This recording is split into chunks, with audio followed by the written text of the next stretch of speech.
Corona விட்டா வந்து கூட வந்து வாங்கிக்கிறோம். தரம் நாங்கள் காசு தான் போடுவாங்க. யாருக்கு தான் ஒரு அம்மா ஊருக்கு ஆனால் 6 மணிக்கு வந்தாங்க. அவங்க இன்னும் வந்தாங்க. கேட்டா கொடுப்போம். நீங்க மட்டும் தானே ஒரு ஆள் கேட்கணும்.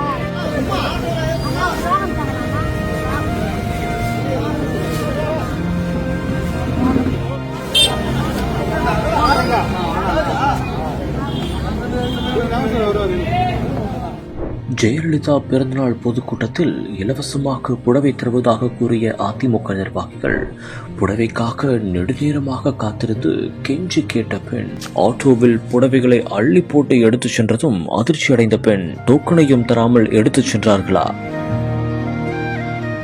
முன்னாள் முதலமைச்சர் ஜெயலலிதா பிறந்தநாளை முன்னிட்டு தாம்பரம் சண்முகம் சாலையில் அதிமுக செங்கல்பட்டு மேற்கு மாவட்ட செயலாளர் சிட்லப்பாக்கம் ராஜேந்திரன் தலைமையில் பொதுக்கூட்டம் நடந்தது. இது ஒரு பொதுக்கூட்டத்தில் திரைப்பட நடிகர் சுந்தரராஜனும் கலந்து கொண்டார். அப்போது பொதுக்கூட்டத்திற்கு வந்த பெண்களுக்கு இலவசமாக புடவைகள் வழங்க ஏற்பாடும் செய்யப்பட்டிருந்தது. இந்த ஒரு நிலையில் ஒரு பெண்ணுக்கு புடவைகளை வழங்காமல் அப்படியே ஆட்டோவில் புடவைகளை அள்ளி போட்டு சென்றதால் அவர் அதிர்ச்சி அடைந்துள்ளார். மேலும் அங்கிருந்த அதிமுக நிர்வாகிகளிடம் அந்த பெண் கெஞ்சியும் கேட்டுள்ளார். ஆனால் புடவைகள் தராமல் எடுத்து செல்லப்பட்டதாகவும் அவர் குற்றம் சாட்டியிருக்கிறார். மேலும் அவர்கள் டோக்கனையும் தராமல் எடுத்து சென்று விட்டதாகவும் கூறியிருக்கிறார். தனக்கு புடவைகள் வழங்கவில்லை என்று அந்த பெண் குற்றம் சாட்டியிருக்கும் நிலையில் எதற்காக அந்த புடவைகள் தரப்படவில்லை என்று அவர்கள் கூறினால் மட்டுமே அவர்கள் தரப்பு என்னவென்று தெரியவரும்.